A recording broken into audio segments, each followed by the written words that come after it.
change in my routine and what I was used to. I had to adapt to that. And it was quite difficult. The first, I think, 10 or 15 days to just be at home was very tough, you know. So that was something that I had to deal with. And today, I mean, that just shows you, it just shows you how quickly you are actually able to adapt if you allow it. If you don't allow that, the stress to become a burden, oh, my life has changed. You know, people always get stressed about the fact that your life has changed. But today, I can't imagine what I would go out and do. I'm so happy at home. I'm so happy doing my stuff at home, having that space. It's actually become the way I would like to live now. And I think one of the difficult things that I faced in the beginning was spending time with my family 24/7. And it's surprising to think of it like that because, of course, these are people that you love. But when you're not used to spending time 24/7, it is again something that you need to get used to. And something that I learned by doing that was more empathy, more patience. You know, just to understand that even these people are going through the same thing that you're going through, the same kind of stress. And you need to understand that and be more patient, be more tolerant, be more understanding. I mean, I think that is something that I learned a lot about during the lockdown. It's very similar. When we started on the lockdown, frankly, the first couple of weeks were in some sense very exhausting, just getting used to the new rhythm of life. And as I reflected on it, I actually started building some personal habits that hopefully I will continue post the lockdown. So there are three habits I like to share. The first is very similar to what Milind said. Of course, not with the intensity that he does it. Now, every day, at least for 20, 30 minutes, I do something which is linked to physical fitness. It could be just taking a bike and going out for a ride. It could be going for a run or, you know, on a Peloton at home, whatever it is. So that's the first thing, but do it daily. The second is I've moved primarily now to plant-based diets. So probably I moved to back to where my grandparents were at one point of time. Now I haven't moved 100%, but I moved primarily to plant-based diets. And the third habit is that every day, at least I find 10 minutes in between my Zoom calls in the afternoon to just close my eyes and meditate, which of course my sons believe is my version of siesta. But these three habits are standing me in good stead. We're actually enjoying family time. Both my sons are grown up. One is just graduated from college and the other's in high school. Usually they would have no time for dad, but during this COVID, they're forced to spend time with me, which is actually in a nice way is very valuable. Some memories that we will have for years to come. एक सवाल का जवाब जो सभी लोग आपसे जानना चाहते हैं, what is the importance of healthy living and what does it mean to you? The good thing is that the entire world is feeling the same thing. But in about a week's time, like when the lockdown started, I also imbibed some new habits. I follow the philosophy of love yourself. So I used to actively look after my body in the sense of workout. But I did realize throughout this phase that, I need to do it holistically. I need to look after my mind, body, soul, all of it. And life has become very ritualistic. I wake up very early. My husband wakes up at 5 a.m. always. I wake up now at around 6:30 a.m. And it starts with a small gratitude meditation.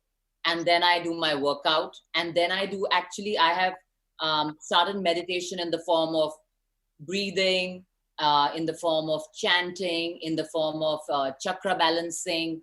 So I do a meditation of, a long meditation, like 40 to 45 minutes. And there are times that, earlier I couldn't be still for 5 minutes after my workout. But now those 5 minutes every day, it's just becoming more and more. And it's beautiful to understand what stillness is. And it really is very rejuvenating. Like my life is much nicer now. Also, because Amali couldn't come, I have a big balcony and a huge terrace. So we have lots of plants.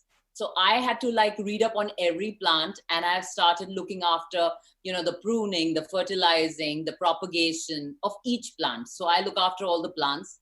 I've also taken in like total charge of my kitchen. I never knew how to really cook so much. I used to never venture into the kitchen much.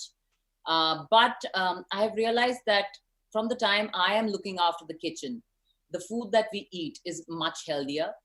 Me and Karan both have turned vegetarian for the last 5 months.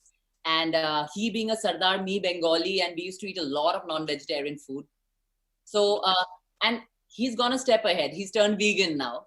I have actually this month gone back to having a little fish because this Bengali bit of mine, the fish bit I couldn't give up.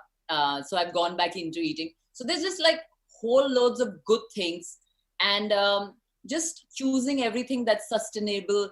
And every choice is very conscious, reducing the needs. We have so many needs and we are so greedy as human beings. I'm trying to reduce what we need. We are trying to reuse. We are trying to recycle. We are trying to be a little better version of ourselves. So when this ends, we can really help ourselves preserve this nature. Because if we don't do that, we are just being foolish, because this is what we have and it's all limited. So trying our best. So what is the importance of healthy living and what does it mean to you? I think healthy living really means putting yourself, your body, your mind first. And sometimes I feel if you cannot take care and respect your body, how can you take care of things which are around you, right? How can you take care of your family, your relationships in a holistic way? And therefore, I think being healthy, like Milind just mentioned, is not a choice, especially in these times where there's just so much of stress, around us. And in our business, we feel that, the mega trend of healthy living is actually, a smart healthcare. And I think self-care is the best way to care. Preventive is the best thing to do. And therefore, when people, ask me what's in, I say, immunity and nutrition. Both those trends are in. And I think, you have to not only have a great diet, few people understand you got to color your diet. I think that's very, very important. Along with obviously, physical fitness, supplementation, and all those are very, very important. But I think, things which are around supplementation are also not only important for people at an individual level, for communities, but also I think for nations. Because clearly there have been studies which say that healthy living, supplementation, all adds to economic value for nations. And let me give you an example. There was a research done in India which said you could save close to about $5 billion a year on the cost of the hospitalization, diagnosis, pharmacies, only if you were to take care of yourself and get into self-care. So I think that's the new trend. Living healthy has, of course, been part of my lifestyle since I was a child. And one reason was that my family was always very concerned with healthy living, an outdoor life, an active life, eating the right kind of food. Because one is that all four of my grandparents were doctors. My father was a scientist. My mother was a biochemist. So they had a very clear idea of what was healthy and what was not.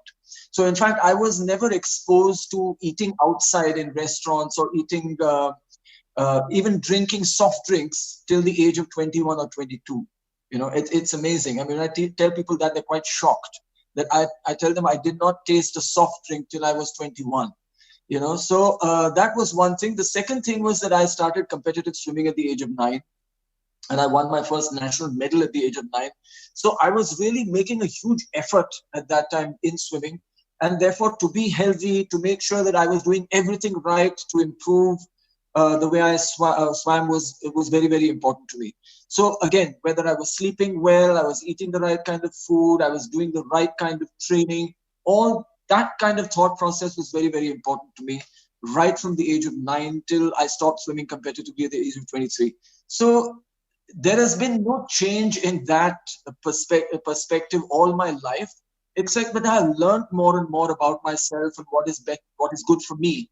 Because also I believe that what affects your health and your fitness is a very individual question. I never give people advice that I think you should do this or I think you should do that. The journey towards health and fitness is very, very important, because understanding what it is to each individual is the most important thing. Because finally, when you have to make a decision or you have to make a choice, it must come from an understanding of yourself. And not only yourself physically, but yourself mentally, yourself emotionally, the environment that you live in, your growing up, how the influences on you while you were growing up. I mean, so many things that you know about yourself that a lot of people don't know. So you need to be in that position of understanding yourself, being able to listen not only to your body, we talk about listening to the body, but also listening to the mind. There's so much going on in the mind, and to listen to it and to understand how your mind is functioning, and therefore take the right decisions for yourself, make the right choices for yourself, becomes very, very important. So I would say that everybody has started talking about health today, which is an amazing positive fallout of the pandemic, that everybody wants to know about the immune system, everybody wants to know about being healthy, everybody wants to get fitter. It's fantastic. But what they need to understand also, whatever age they've started at, whatever level of understanding or knowledge they've started at, it doesn't mean they have to look for the quick fix. The biggest downfall, the biggest negative that you can find when people are trying to get fit and healthy is the quick fix. They want to get healthy and they want to get fit really fast. So getting healthy and getting fit and staying healthy and staying fit, like Bipasa mentioned, sustainability, sustainable living, is to understand better as you go along this journey. So you get healthier and fitter physically, mentally, emotionally, as you learn more and more and more about yourself. So that's my journey so far.